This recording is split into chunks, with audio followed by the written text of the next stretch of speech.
ओम श्री गणेशाय नमः।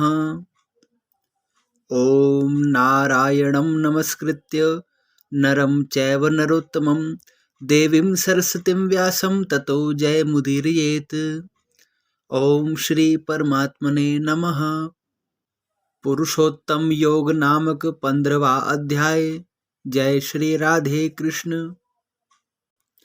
श्री भगवानुवाच उद्धर्वमूलमदः शाखमश्वत्थं प्राहुर्व्ययं छन्दांसि यस्य पर्णानि यस्तं वेद स वेदवित्। उसके उपरांत श्री कृष्ण भगवान फिर बोले, हे अर्जुन, आदि पुरुष परमेश्वर रूप मूल वाले और ब्रह्मा रूप मुख्य शाखा वाले, जिस संसार रूप पीपल के वृक्ष को अविनाशी कहते हैं तथा जिसके वेद पत्ते कहे गए हैं, उस संसार रूप वृक्ष को जो पुरुष मूल सहित तत्व से जानता है, वह वेद के तात्पर्य को जानने वाला है।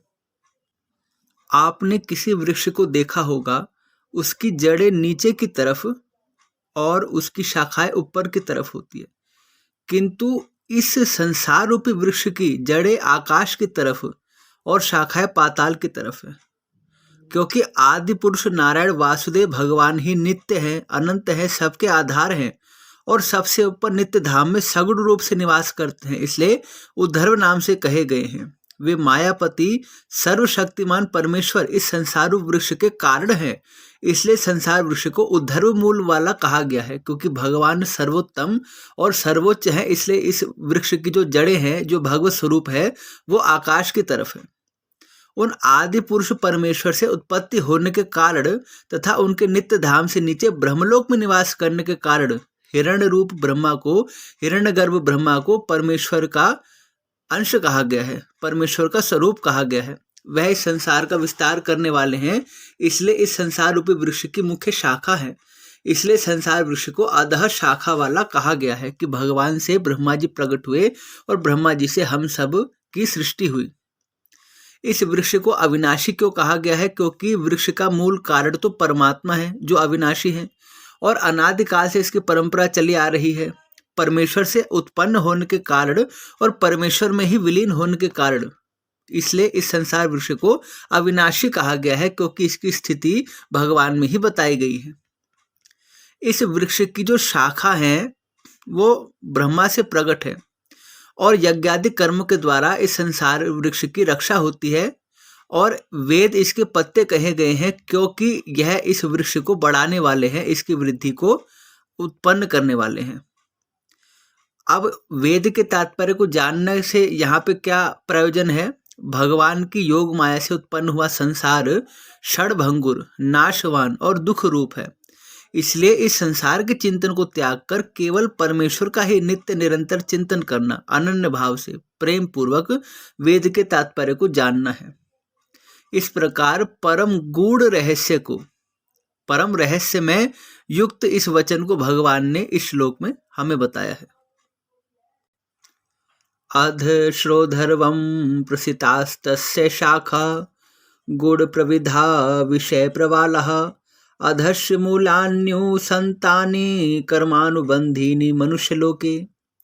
और हे अर्जुन, उस संसार वृक्ष की तीनों गुण रूप जल के द्वारा बढ़ी हुई एवं विषय भोग रूप कोम्पलों वाली देव, मनुष्य, तिर्यक आदि योनि रूप शाखाएं नीचे और ऊपर सर्वत्र फैली हुई है, तथा मनुष्य योनि में कर्म के अनुसार बांधने वाली अहंता, ममता और वासना रूप जड़ें भी नीचे और ऊपर सभी लोकों में व्याप्त हो रही है।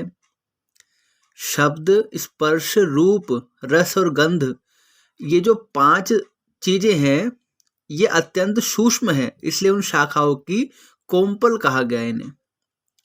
मुख्य शाखा रूप ब्रह्मा से संपूर्ण लोकों के सहित देव, मनुष्य और तिर्यक आदि योनियों की उत्पत्ति का विस्तार हुआ है, इसलिए उनको यहाँ शाखाओं के रूप में वर्णन कहा गया है।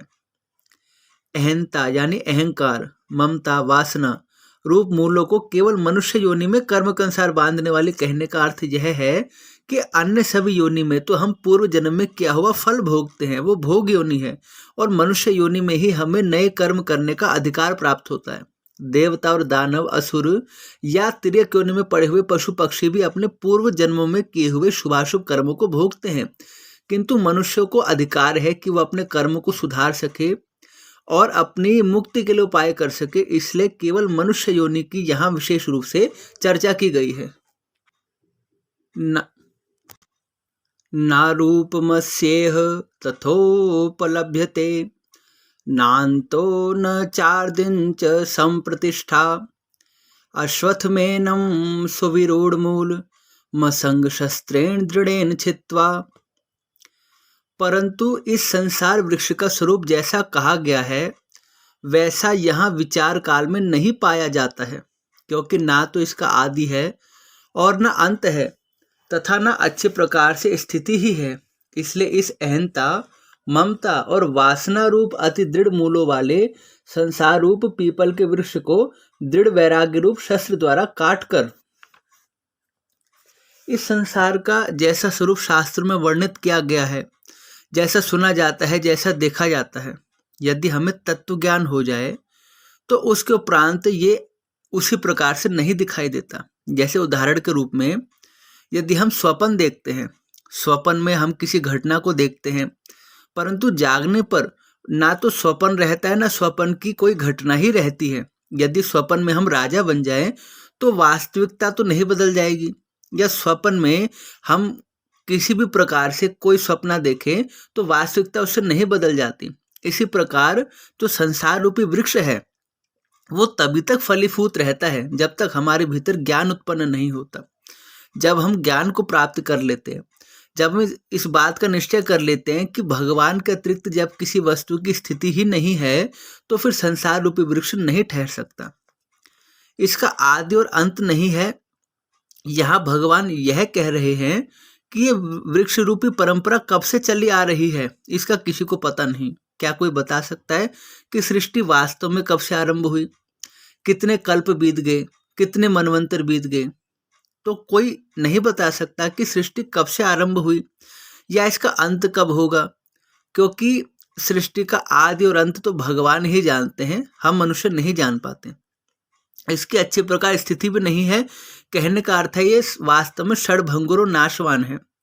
यद्यपि यह माया से साक्षात दिखता है प्रकट की भांति, लेकिन बड़ा षड़भंगुर और नाशवान है। जैसे मनुष्य का शरीर समाप्त होते ही, उसकी आयु पूर्ण होते ही उसके लिए सब कुछ समाप्त हो जाता है, ऐसे संसार रूपी वृक्ष की बात कही गई है। यहाँ भगवान ने दृढ़ वैराग्य रूप शस्त्र किसे कहा है? संपूर्ण जगत के भोग, मनुष्य लोग तो छोड़ो, स्वर्गादिक लोगों के भोग भी क्षणिक और नाशवान है। इसलिए किसी भी विषय भोग में ना सुखों को रखना, ना आसक्ति को रखना और अपने मन में दृढ़ स्थिति रखना ही दृढ़ वैराग्य रूप शस्त्र है।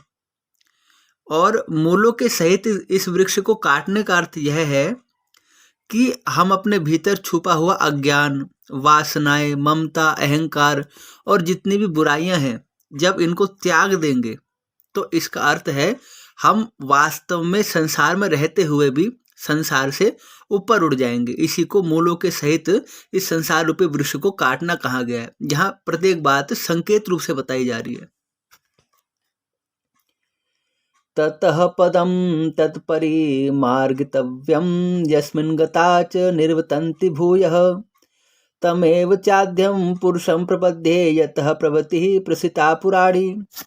उसके उपरांत उस परम पद रूप परमेश्वर को अच्छे प्रकार खोजना चाहिए, जिसमें गए हुए पुरुष फिर पीछे संसार में नहीं आते, और जिस परमेश्वर से यह पुरातन संसार वृक्ष की प्रवृत्ति विस्तार को प्राप्त हुई है उसे ही आदि पुरुष नारायण के मैं शरण हूं, इस प्रकार दृढ़ निश्चय कर लेना चाहिए। जैसे संपूर्ण नदियां समुद्र में विलीन हो जाती हैं, ऐसे ही हम सब आत्माओं का परम आश्रय सिर्फ परम पिता परमात्मा है।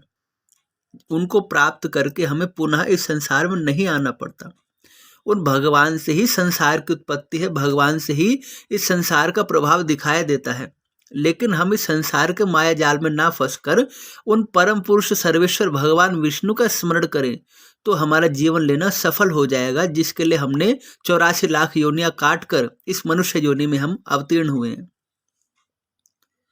निर्माण मोहाजित संग दोषा अध्यात्म नित्यावनिवृत कामः द्वन्द्वैर्विमुक्तः सुख दुखे संघे गच्छन्त्य मूढ़ः पदमव्यम ततः।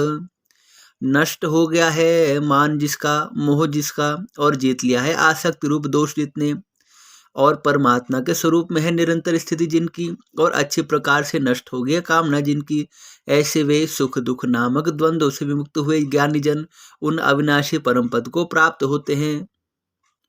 वास्तव में केवल ज्ञान का ये अर्थ नहीं है हम किसी एक पुस्तक को पढ़ ले और हम ज्ञानी हो जाएंगे, या किसी एक विषय को समझ ले हम ज्ञानी हो जाएंगे। भगवान के कहने का अर्थ है जिनके भीतर मान की भावना नहीं है, अर्थात कोई सम्मान करे तो ठीक है, सम्मान नहीं किया तो हम बुरा मान गए, या मोह ममता ऐसी भी ना हो कि कर्तव्य का पालन किया ठीक है लेकिन अपने कर्म को ही भूल गए किसी के मुंह में आकर, या इतनी आसक्ति होगी किसी वस्तु में कि हम भगवान को ही भुला बैठे और परमात्मा के स्वरूप को छोड़कर अन्य सभी विषयों में चिंतन करते रहें, और मन में कामनाएं ऐसी जैसे अग्नि में ईंधन बार बार हम डालते हैं तो अग्नि और प्रज्वलित होती है, ऐसे एक कामना पूरी होती है दूसरी उत्पन्न हो जाती है, ये मनोकामना पूरी होती है दूसरी उत्पन्न हो जाती है। तो ज्ञानियों में ये सब लक्षण नहीं होते, वो मान अपमान से परे होते हैं, मोह को जीत लेते हैं, आसक्ति उनकी नहीं होती संसार में, परमात्मा के स्वरूप में स्थित रहते हैं। सुख दुख को तो एक द्वंद्व की भांति समझते हैं, जैसे सर्दी गर्मी तो आती जाती है ऐसे सुख दुख को भी समझते हैं और कामनाओं से परे हो जाते हैं। ऐसे अविनाशी ही परम पद को प्राप्त होते हैं, ऐसा पद जिसे पाकर मनुष्य नीचे ना गिरे या जिसका पतन ना हो। ना तद भास्यते सूर्यो न शशांको न पावकः यद्गत्वा न निर्वतन्ते तद्ध्याम परमं मम। और उस स्वयं प्रकाश में परम पद को ना सूर्य प्रकाशित कर सकता है, ना चंद्रमा, और ना अग्नि ही प्रकाशित कर सकता है। और जिस परम पद को प्राप्त होकर मनुष्य पीछे संसार में नहीं आते हैं वही मेरा परम पद है, परम धाम है। हम मनुष्य को प्रकाश चाहिए तो प्राकृतिक माध्यम होता है और कृत्रिम साधन होते हैं। सूर्य और चंद्रमा ये प्रकृति के द्वारा प्रदान किए हुए माध्यम है। दिन में हम सूर्य नारायण का प्रकाश लेते हैं, रात में चंद्रदेव की किरणों का हम आश्रय लेते हैं। और अग्नि भी परम पद यानी परमात्मा की ही बनाई हुई सृष्टि है, और जिसे हम विद्युत कहते हैं, बिजली कहते हैं, वो भले ही हम मनुष्यों ने बनाई है लेकिन उसमें भी अग्नि की ही शक्ति समाई है। तो इन सभी माध्यमों से जो ऊर्जा या प्रकाश हम प्राप्त करते हैं यह सब मनुष्य लोक की बात है। किंतु जो भगवान का परम धाम है वैकुंठ धाम, वहां न सूर्य प्रकाश करता है, न चंद्रमा का प्रकाश होता है, न अग्नि का प्रकाश होता है। वहां तो सिर्फ भगवान का ही निर्मल प्रकाश होता है, और वो प्रकाश ऐसा है जहां कभी अंधकार ठहर ही नहीं सकता। और भगवान का धाम ही एकमात्र ऐसा धाम है जहां जाकर हमें वापस नहीं लौटना पड़ता। वरना इस संसार में हो, स्वर्ग में हो या कहीं भी हो, हम कहीं जाते हैं तो पुनः हमें लौटना ही पड़ता है, उस चक्र में घूमना ही पड़ता है। किंतु भगवान के धाम को प्राप्त हुआ मनुष्य वापस धरती पर लौटकर नहीं आता। ममैवांशो जीवलोके जीवभूतः सनातनः मनः षष्ठानीन्द्रियाणि प्रकृतिस्थानि कर्षति। और हे अर्जुन, इस देह में यह जीवात्मा मेरा ही सनातन अंश है, और वही इन त्रिगुणमयी माया से स्थित हुई मन सहित पांचों इंद्रियों को आकर्षण करता है।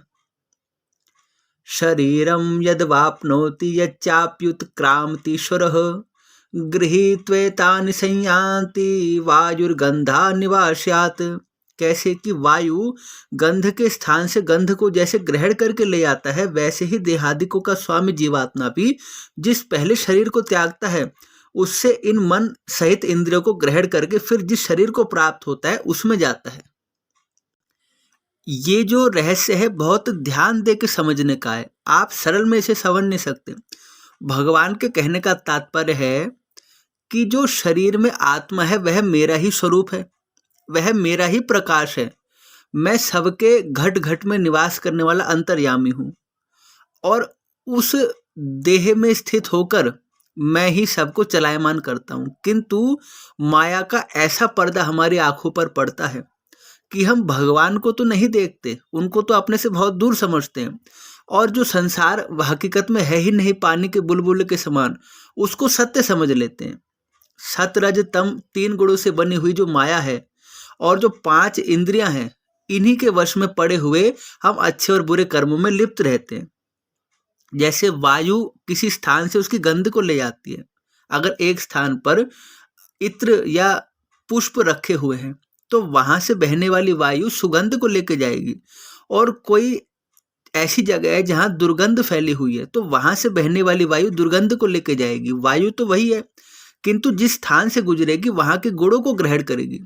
ऐसे ही हमारी जो जीवात्मा है वह जिस योनि में, जिस शरीर में जाएगी वहां के गुणों को स्वीकार करेगी, वहां के गुणों में लिप्त हो जाएगी, जबकि वास्तव में वह उनसे सर्वथा परे है। जैसे ईश्वर अंश जीव अविनाशी, ईश्वर का अंश होने से जीव नित्य ही अविनाशी कहा गया है, किंतु बारंबार माया से प्रेरित होने के कारण वो उस चक्र में घूमता ही रहता है। भगवान यह भी कह रहे हैं कि हम जिस शरीर को त्यागते हैं उस शरीर के गुणों को हम स्वीकार करके दूसरे जन्म में भी लेके जाते हैं। आपने ऐसे बहुत से मनुष्य देखे होंगे, जन्मजात उनमें ऐसे उत्तम गुण पाए जाते हैं जैसे उत्तम गुण वर्षों के अभ्यास से आते हैं। कोई बहुत अच्छे कंठ से युक्त होता है, यानी बहुत अच्छा गाना गाता है, किसी में अभिनय की कला अच्छी होती है, कोई शास्त्रों का, पुराणों का जन्मजात मर्मज्ञ विद्वान होता है, छोटी सी आयु में वो प्राप्त कर लेता है जिसके लिए वर्षों का अभ्यास लगता है। तो यह सब पूर्व जन्मों में की हुई साधनाएं हैं, पूर्व जन्म में किया हुआ तप है, पूर्व जन्म की बुद्धि है जो इस जन्म में भी सूक्ष्म रूप से हमारे साथ जुड़ी हुई है। ना ज्ञान नष्ट होता है, ना भक्ति नष्ट होती है, ना धर्म नष्ट होता है, ना भगवान के भक्तों का कभी नाश होता है। इस जन्म में आप जो कुछ भी शुभ कर्म करोगे, आप यकीन मानिए अगले जन्म में वो शुभ कर्म आपके साथ अवश्य लगे रहेंगे। आप जो सत्य बोलते हैं, दान देते हैं, तपस्या करते हैं, यज्ञ करते हैं, पुण्य आदि कर्म करते हैं, तो ऐसी ही अच्छी भावनाएं, ऐसे ही अच्छे विचार अगले जन्म में भी आपको जन्मजात प्राप्त होंगे। आपका गुण ऐसा होगा, आपका स्वभाव ऐसा होगा, आपका परिवेश, आपका परिवार, आपका समाज ऐसा होगा। पूर्व जन्मों के कर्मों के आधार पर ही आप ऐसी योनि में भेजे जाएंगे जहां पर आप पूर्व जन्म के अधूरे कार्य को इस जन्म में पूरा करने का प्रयत्न करेंगे। संक्षेप में आप ऐसा समझिए, श्रोतं चक्षुः स्पर्शनं च रसनं घ्राणमेव च अधिष्ठाय मनस्वायं विषयानुपसेवते। और उस शरीर में स्थित हुआ यह जीवात्मा श्रोत, चक्षु और त्वचा तथा रसना, घ्राण और मन को आश्रय करके, अर्थात इन सब के सहारे से ही विषयों का सेवन करता है। क्योंकि यदि हमारे भीतर इंद्रिया ना हो, कर्म इंद्रिया, ज्ञान इंद्रिया, तो हम किसी कार्य का अनुभव ही नहीं कर सकेंगे। उत्क्रामन्तं स्थितं वापि भुञ्जानं वा गुणान्वितं विमूढ़ा नानु पश्यन्ति ज्ञान चक्षुषः। परंतु शरीर छोड़कर जाते हुए को, अथवा शरीर में स्थित हुए को, और विषयों को भोगते हुए को, अथवा तीनों गुणों से युक्त हुए को भी अज्ञानी जन नहीं जानते। केवल ज्ञान रूप नेत्रों वाले ज्ञानी जन ही तत्व से जानते हैं। यतन्तो योगनश्चैनं पश्यन्त्यात्मन्येव स्थितं यतन्तोऽप्यकृतात्मानो नैनं पश्यन्त चेत्सः। क्योंकि योगी जन भी अपने हृदय में स्थित हुए इस आत्मा को यत्न करते हुए ही तत्व से जानते हैं, और जिन्होंने अपने अंतःकरण को शुद्ध नहीं किया है, ऐसे अज्ञानी जन तो यत्न करते हुए भी इस आत्मा को नहीं जानते। वास्तव में संसार में सब कुछ जानना सरल है, किंतु अध्यात्म को जानना, आत्मा को जानना, परमात्मा को जानना सर्वथा कठिन है। हमें ये विषय बहुत सरल लगता है, हमें लगता है जिसके पास कोई काम नहीं है वही इस विषय के बारे में बोलता है या वही इस विषय के बारे में सुनता है। किंतु जो सब काम को करके आ चुका है, सब काम को करके पूर्ण हो चुका है, वही इस विषय को सुनता है और वही इस विषय को कहता है। आप इस बात को जानो कि सब कुछ धरती पर रह जाता है।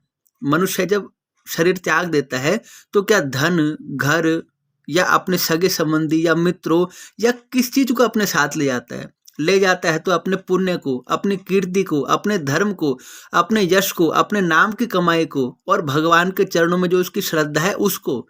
तो इस विषय के बारे में चिंतन करने वाले पुरुष श्रेष्ठ हुए, या इस विषय की अवहेलना करके केवल भोग विलास या सुखों में ही लिप्त हुए पुरुष श्रेष्ठ हुए? इस बात का स्वयं विचार कीजिए। भगवान इसी बात को कह रहे हैं कि ज्ञानी और अज्ञानी में यहाँ ये तात्पर्य नहीं है कि वो बहुत पढ़ा लिखा है तो ज्ञानी है, या उसने अक्षर बोध नहीं किया तो अज्ञानी है। जो जानना चाहता है वो ज्ञानी अवश्य बनेगा, उसको यत्न करना पड़ेगा, अपने भीतर झांकना पड़ेगा, अपने हृदय में स्थित हुए वासुदेव गोविंद को देखना पड़ेगा। और जो नहीं ऐसा करना चाहते वो तो कितना भी यत्न कर ले, कितना भी बाहरी दिखावा कर ले, वो ना आत्मा को पहचान पाएंगे, ना अपने ही भीतर स्थित परमात्मा को पहचान पाएंगे।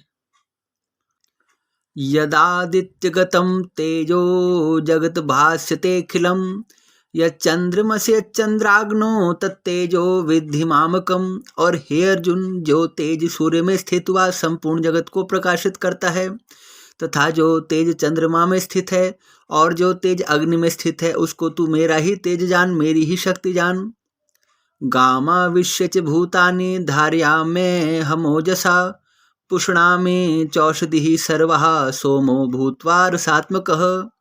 और मैं ही पृथ्वी में प्रवेश करके अपनी शक्ति से सब भूतों को धारण करता हूँ, और रस स्वरूप अर्थात अमृत में चंद्रमा होकर संपूर्ण औषधियों को अर्थात वनस्पतियों को पुष्ट करता हूँ।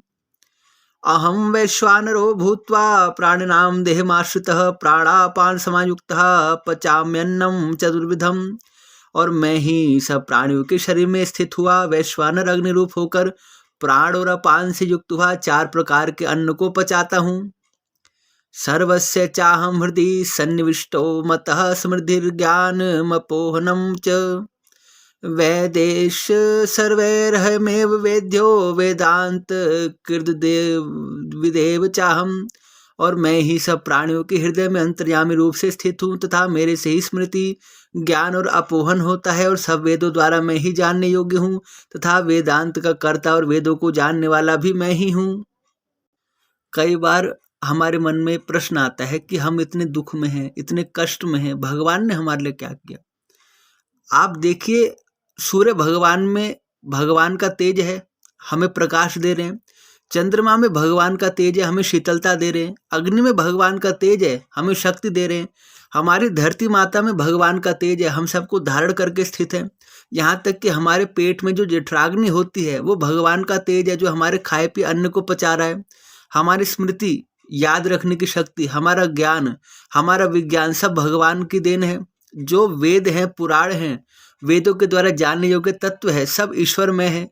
तो इस विषय में बोलने से पहले कि भगवान ने हमारे लिए क्या किया है, आप इस बात का स्मरण कीजिए कि भगवान ने आपके लिए आखिर क्या नहीं किया है।